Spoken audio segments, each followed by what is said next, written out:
All right, so today we have Jiwoo Hong and Noah Lee of KAIST AI near Seoul, South Korea. And I have them here today because they wrote this really interesting paper, which I think will have some practical implications, especially for those of you in industry who are building AI applications.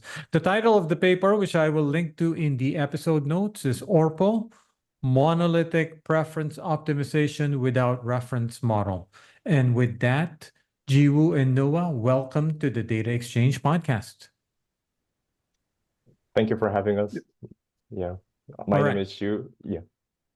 All right, so let's start from the beginning, right? So I'll have you guys explain ORPO. So it's ORPO, and for our audience, this stands for Odds Ratio Preference Optimization. So maybe explain what ORPO is and how it integrates supervised fine-tuning and preference alignment into a single streamlined process. So I guess I'll start with Jiwoo and then Noah next. So maybe Jiwoo, you can cover what it is, and then I'll have Noah answer the second question. Yeah, so simply we are kind of integrating supervised fine-tuning and the preference learning parts at the same time.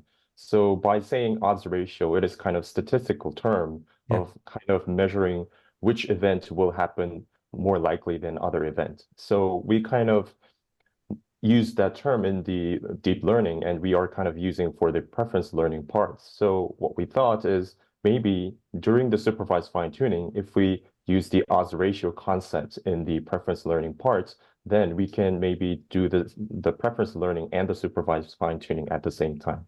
So simply the odds ratio preference optimization is kind of integrating SFT and the DPO or RLHF type of preference learning. So I guess Noah, so for people who are more on the practical side, so they're building AI applications. So can you explain what exactly ORPO makes simple? So are people frustrated with kind of having to do multiple steps, separate fine-tuning, separate preference alignment? So what is the practical problem that you were trying to solve? So the practical problems primarily rises from traditional methods such as RLHF with PPO. In that stage, a reinforcement learning is a must-do. And then you would need another reward model to calculate the policy gradients at the end to fine-tune the actual model. And the famous DPO preference alignment method from last year necessitates a reference model separately. So in our case, we don't need any reinforcement learning. We don't need any reward or reference model. And we don't even need a separate SFT stage, which makes the complete and all the preference alignment stages into a single step, which is very, very cost efficient in all cases and to other alternative methods that has been proposed. So we'll go through the mechanics of how ORPO works. Right now, it sounds too good to be true, but we'll make sure that we convince people that that's not the case. So Jiwoo, whose idea was it to go with odds ratio as the optimization target? And what does odds ratio bring to the table? I'm assuming that people listening who are familiar with, say, logistic regression are familiar with odds ratio, but let's assume for the sake of this podcast that some people are not.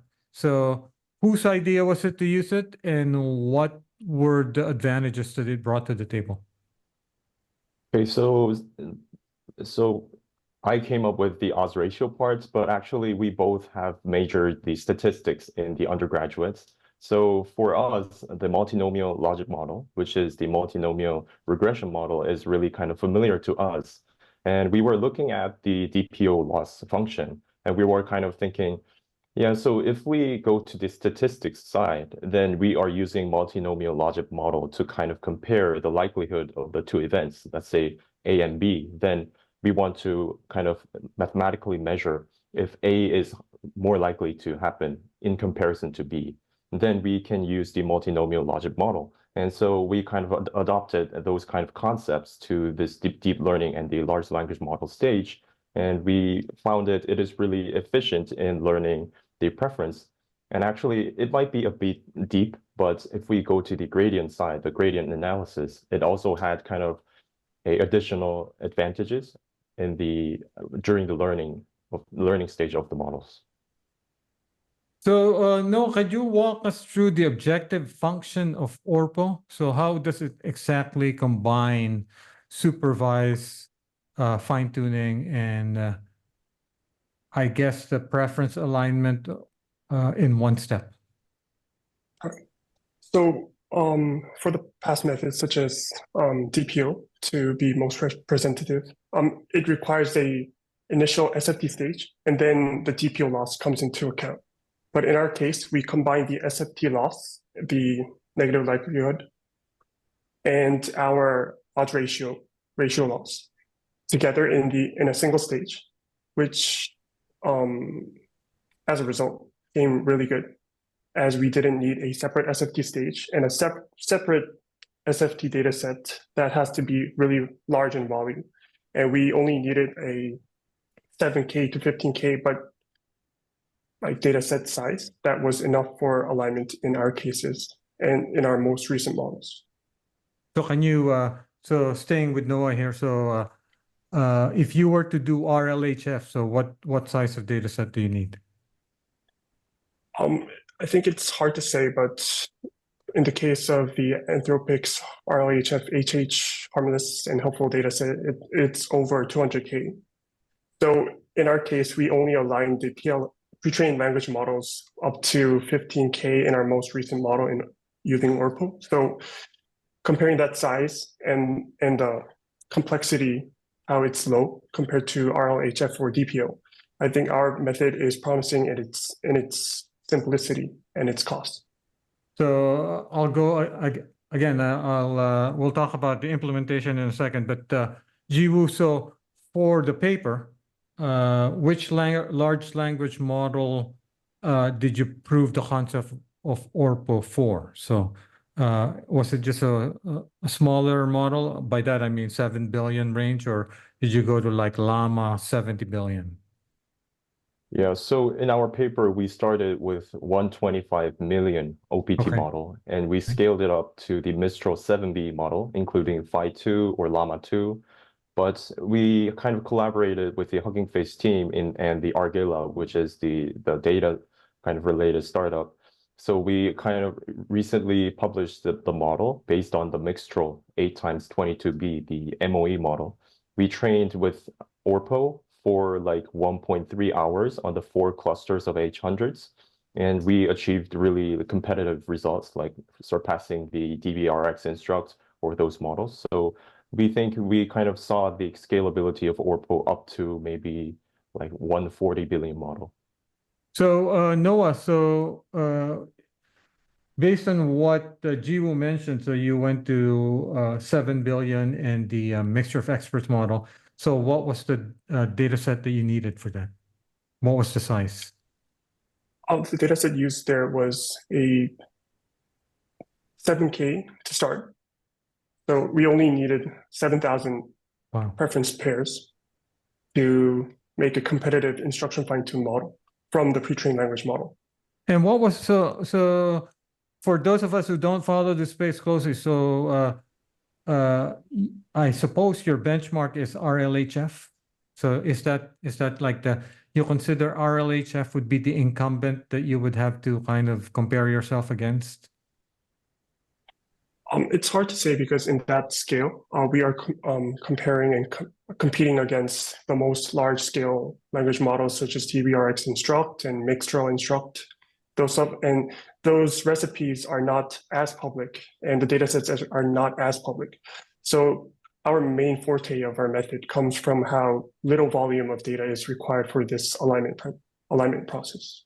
So is it Jiwoo? So is it just alignment? So in other words, the data set that you need is preference alignment pairs. So for the 8 billion mixture of experts model, Noah was saying it was around 7,000 in size. So suppose okay, so if alignment is my target, I get it. So I need about 7,000. But let's say I also want to fine tune it for a specific task and do preference alignment. So is that a separate data set? I'm assuming I have a separate data set for the fine tuning. And the size of the fine tuning data set would be what you would normally expect you would need to do fine tuning for that task. So you don't gain any efficiency. So the efficiency is gained in this preference alignment. Yeah, so whatever the task you want is, you just have to make the pairs of the chosen and rejected responses given the same prompt. So let's say we have a triplet of the prompt, chosen response, and the rejected response. And the task could be, for example, the coding or math or legal tasks. Then if you can guarantee that you have a high quality data set, then the only amount of data set you need would be less than 10K, as we shown through the 7K data set. So if you have this small amount of fine-grained filter data set, then you can make your own language model from the pre-trained language model, which has a open license, for example, the Mistral. So it's really up to how you make the data set. Then if you apply the ORPO, then you can just make your own language model in a few hours.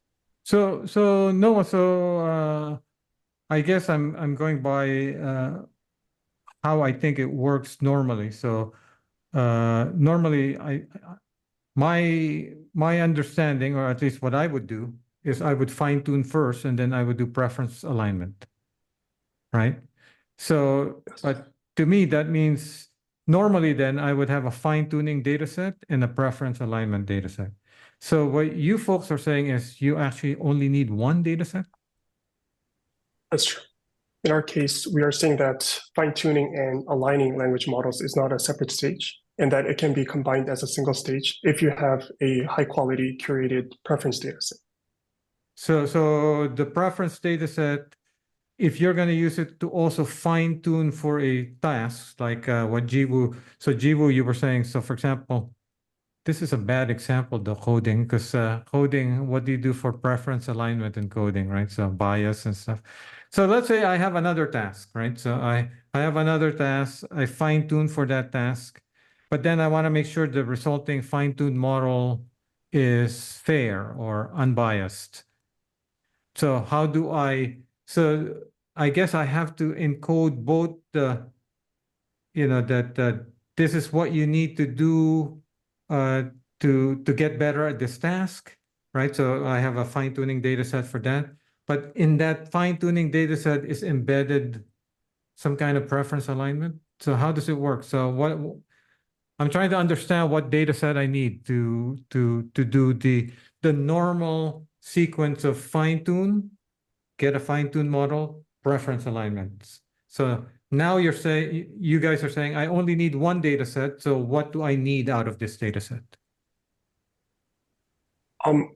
I would say out of the normal fine-tuning data set, if you could curate and generate a pair and pairs of each instances, you would only need a partial and like subset of a small size to actually fine-tune the whole process by both fine-tuning and aligning them. If you have adequate pairs, our loss integrates and SFT loss at the same time. So you wouldn't really need to do a lot of SFTs and then go straight into alignment.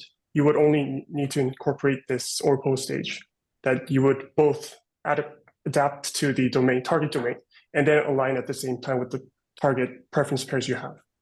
So the data set that you're constructing, Jiwoo, is slightly different, right? Because in supervised fine-tuning, the data set is here's the prompt, here's the response. But in this case, is here's the prompt, here's the desired response, here's the non-desired response, right?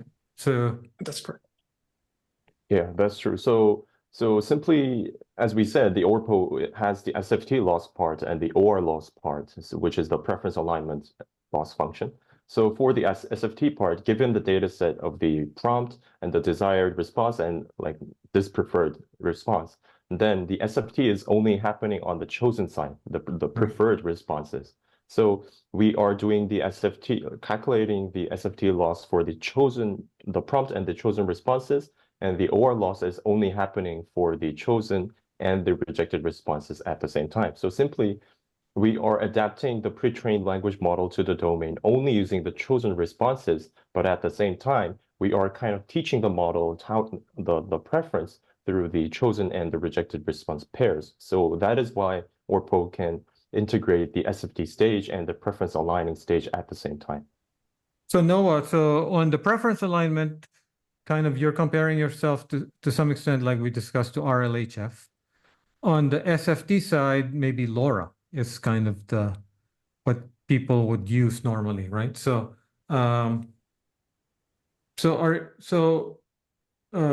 based on what you've seen so far, are you better at both? So you're better than LoRa for fine tuning, and you're better than RLHF for alignment, preference alignment? It would be hard to say that we can do an apple-to-apple comparison with RLHF because the dataset need and the training instability incurred by RLHF methods normally is too high. And then we can't really have an apple-to-apple because the dataset required for ORPO is not that high. And then not that big, I mean. And then for LoRa,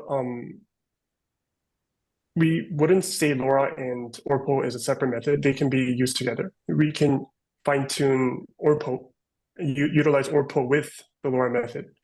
And in our case, we don't have it really in publication-wise, but we did see a good synergetic combination of LoRa and ORPO together. And it was used a lot by the communities and its open source models, especially with Llama 3. So Jiwoo, so how should the AI teams think of ORPO? So where does ORPO fit in the toolbox, right? So like I said, so normally you fine tune, you use some fine tuning endpoint that probably uses LoRa most of the time. I don't think many people have tools for preference alignment, honestly. So to some extent, if ORPO can help teams do preference alignment, which is difficult right now because you have to do RLHF. I think that's a big deal, right? So I guess what Noah is saying is that don't think of it as displacing LoRa necessarily. Think of it as helping you in the preference alignment with some benefits to fine tuning. Is that the right way to think about it? Yeah, so actually what LoRa is doing is significantly making the fine-tuning process of the language models more cost efficient by using only a small amount of parameters to update the model. So the loss function can be anything, and this includes the ORPO loss. So if we use LoRa and ORPO, the training stage gets even more cost efficient. So I see. yeah, so you can just use it all together at the same time. All right, so then I guess we should probably go over, the evidence of, how do we know this thing actually works? Obviously, you have the paper, right? So maybe Noah, go over some of the high-level findings in the paper that will convince people in industry to take a look. No pressure. So, so traditionally, like SFT stage is great for fine tuning, and we acknowledge that. But the main problem with that, if you end with SFT and supervised fine tuning only, if we want to learn and align LLMs, it would steer the logics of the chosen and the rejected responses that would normally be dispatched to go up towards together. So an alignment technique is an essential stage because you don't want the chosen and the rejected response to become equally and more equally likely to be generated. So you would have to steer these two apart. And then So stop there. Translate that everything you said for people in industry. Let's say they're concerned about bias or fairness. So translate everything you said. So I did some supervised fine tuning. And then how does this help me with bias and fairness?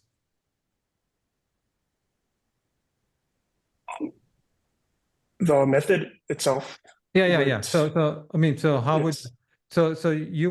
because it's preference alignment, right? So it will align with your values or your preferences, right? So I guess the answer would be if you give it enough examples of here's the desired response, here's the non-desired response, it would figure out, it would start giving you not only the right answer for the task, it would also avoid kind of the non-desired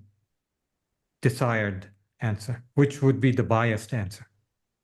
Okay. Is that right? I'm Yes, just, that is correct. yeah. Yeah, I So, was just unsure with the button. so Jiwoo, one thing about, if you set aside ORPO for the moment, right? So if you look at supervised fine tuning, I would say at this point, mostly a solved problem, right? Because there's fine tuning endpoints. You can just focus on creating a fine tuning data set and you're done. So the knock on supervised fine tuning is obviously it's not adaptable because basically you fine tune for a very specific task. The model does well for that specific task, maybe beats GPT-4 for that specific task because you fine tune Llama 70 billion. But it's not adaptable, right? So if you try to use it for another task, it's not great. So if you use ORPO with supervised fine tuning, how does it improve adaptability? So by using ORPO with SFT, do you mean that you applying ORPO after doing the SFT on the pre-trained language model? It's up to you. Whatever mix you want. Yeah. Yeah. So thankfully there are a increasing amount of papers that cite the ORPO and do the experiments on the ORPO. And the recent paper that we saw was that they tried ORPO on the Mistral plus SFT plus ORPO, and they reported that we have a decent result on the those empty bench kind of benchmarks, and including the Hugging Face Open LLM leaderboard. So by doing the SFT plus ORPO, and ORPO is still doing its job on doing adapting the model to the task and also teaching how to distinguish the bias in the responses. So it is really open choice. You can just apply the ORPO in the first place, or you can just do the SFT and then do the ORPO. So it's really up to you. So it's free. And can you, Jiwoo, can you briefly describe what's the benefits of doing one or the other? Okay, so by doing ORPO only, the biggest benefit would be the efficiency. So only thing you would need is a small subset of the data set, like for example, less than 10K. And in the viewpoint of the startups, making a fine-grained small data set of the preference pairs would be not better than making a large amount of supervised fine-tuning data set. So in that case, if you have a small set, then you can use ORPO to make your own or start the task-specific language model. But if we do the SFT plus ORPO, then as you said, we can kind of guarantee more general abilities inside the language model, because SFT can kind of teach more things in terms of math or general instruction following things. So those two things have their own benefits, I think. So Noah, let's say I'm an AI, I'm part of an AI team. I'm listening to this episode. I'm getting really excited, right? So I want to try out this ORPO. And Jiwoo mentioned some work with Hugging Face and Argilla. So can you describe right now for people who are not experts, what's the easiest way to use ORPO? Is there already kind of code available that they can take? Sure. There's a lot of tools that we can utilize. For example, the most easiest and relatable one, if you could code basic Hugging Face style Yeah. would be to utilize the alignment handbook from Hugging Face. But all you need is just to run the bash script, and you would have an ORPO model on Hugging Face. So that's the easiest way and the most popular way people are using. And we are aware that there are alternative tools that people utilize that can be run in CLI. Yeah. Yeah. So, Jiwoo, so like I said, so if you were to do supervised fine tuning, there's fine tuning endpoints. So let's say I'm not, I want to fine tune, I want to do ORPO on a model, Llama 3, 70 billion or something, right? So how do I do that right now without using this Hugging Face notebook? Is that possible? Yeah, if we don't have the access to the coding or like the VS Code style of real world coding, then you can use the Hugging Face auto train. So the Hugging Face team had integrated the ORPO training objective inside the auto train. So if you just click the which model you want and click which data set you want and the click hyperparameter, then Hugging Face clusters will train the model for you, and it will upload the model to your Hugging Face repo. So it is the easiest way. And aside of the TRL, there are implementations in the Llama Factory library and Axolotl library. So there are a lot of choices that you can take for fine-tuning the ORPO. But the easiest way is, as I said, using the auto train. I see. So, Noah, any plans to work with other teams besides Hugging Face to make this available through other services besides Hugging Face?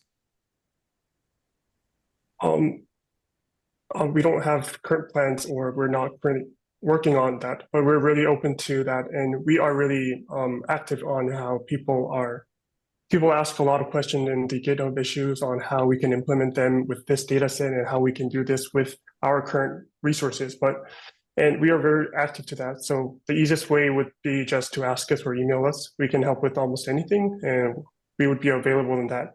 And as our method itself is really cost efficient with LoRa, and people are really able to fine tune using ORPO with Llama AP models as well, with a customer-friendly GPU. So it would be really available for them. And if anything comes up, we're very free and active to respond to them. So, Jiwoo, so what has been the reaction to the paper? First, from researchers, and then I'll go to Noah and ask him about what the reaction in industry has been. So first to you. So what's the reaction from the research community?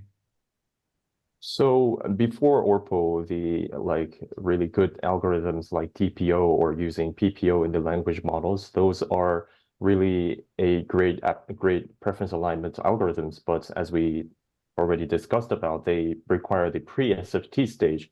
So without the SFT stage, the model will deteriorate. So by not having the SFT stage, the researchers and the community is pretty liking that kind of point. So we can just align the model in just a single step. That part is the most kind of intriguing part for the community, I think.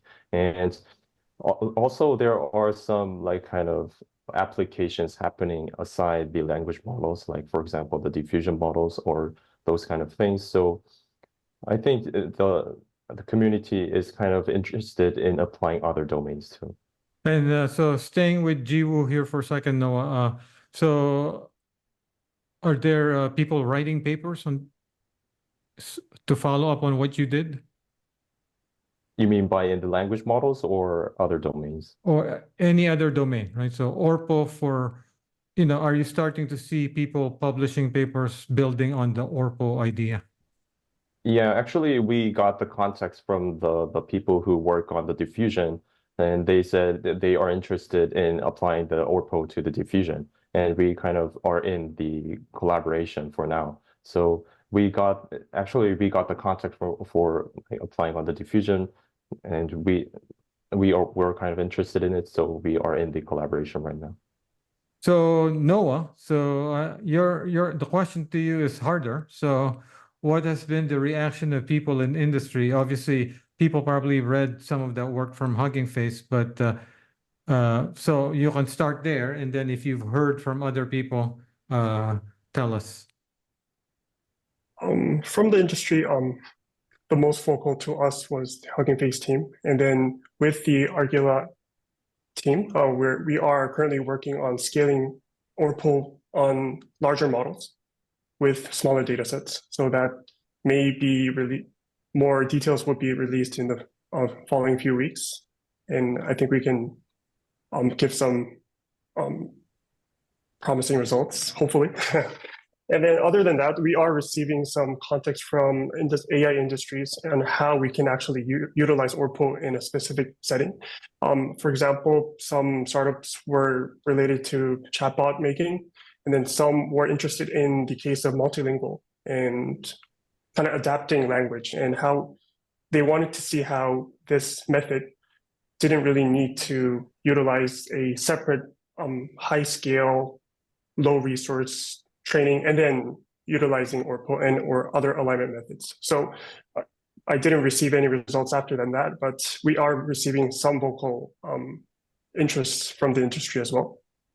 So Jiwoo, is there so it sounds like there, other than a very simple, I mean, you would have to change your thinking in terms of the data set, right? So in the sense that before with SFT, like I said, you just have prompt response.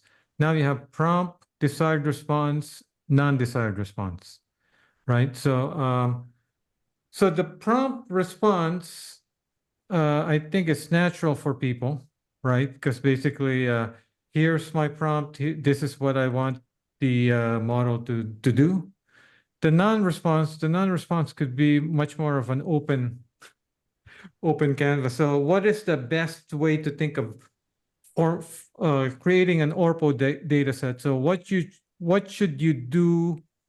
What should you aim for in the non-response or non-desired response? What's your suggestion for how people should think about that? So making the desired and non-desired response given the prompt is really simple. So the concept of preference is really a relative thing.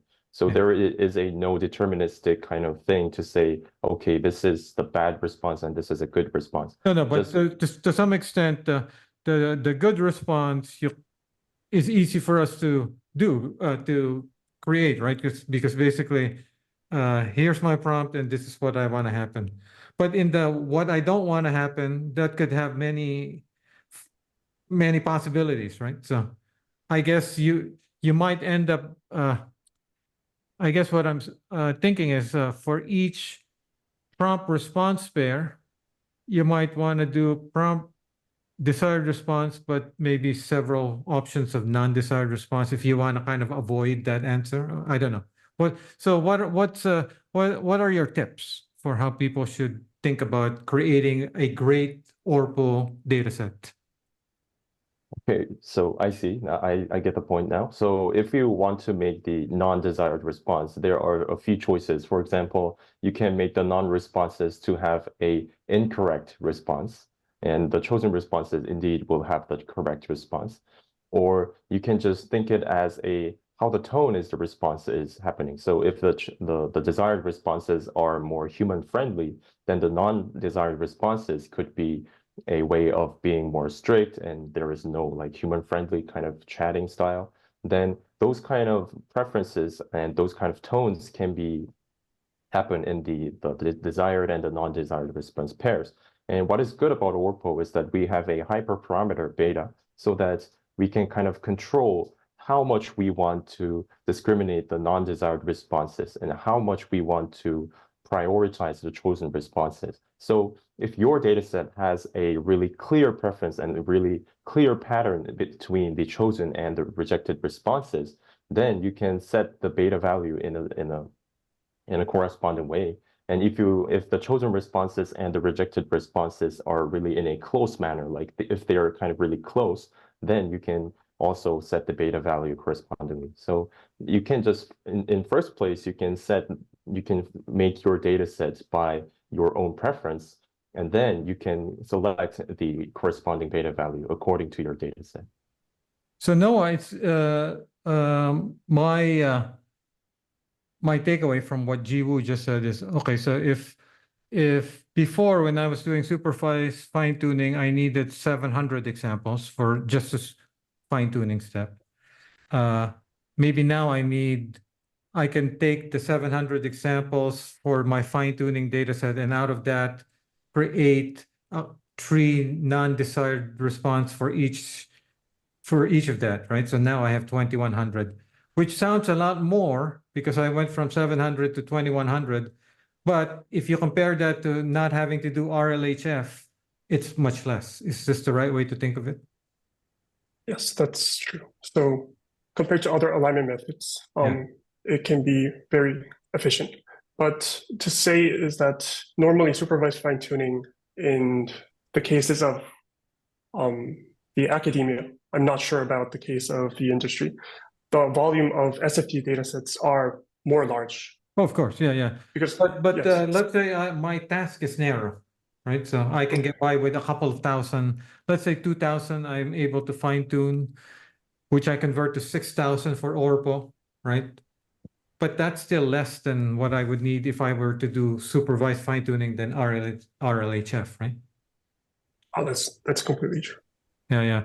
So what's next, Jiwoo? What's next for ORPO? What's ORPO 2?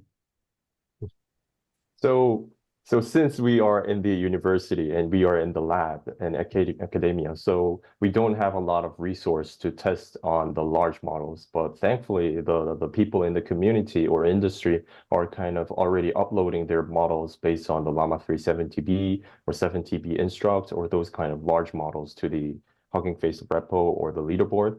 And we are kind of seeing a really good results from that. And we also want to test those kind of scalability along with how the dataset qualities can affect on the alignment of the models, not only ORPO, but also like those kind of different methods in the preference alignments. So we are kind of focusing on, can we scale the model and can we make the datasets smaller so that the whole process can be really efficient and really kind of promising with the resulting model. So right now, the largest model you've tackled is this Mistral 8 billion mixture of experts. But since you're efficient, Noah, there's nothing to say that you can't do Llama 370 billion, right? I mean, That's true. with if you had access to the right cluster, for example, right? Actually, we are, this is out of the shelf, but we are running the Llama 3 70B, and we are getting the results currently.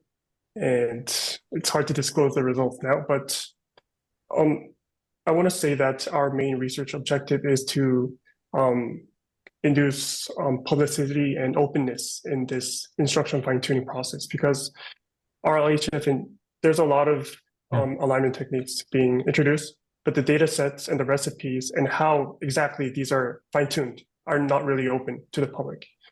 So we want to make kind of democratized to be kind of exactly. Yeah. And also, honestly, the like RLHF in particular is harder, right? So because basically, you have to do reinforcement learning after you have the reward model. So how many people have the expertise, right? So because there's no tools to really help people with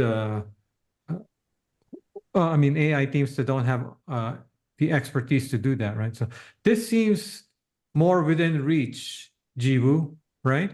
So of course you're biased, you're one of the creators, but it seems more within the realm of, yes, I can do this for most people, right?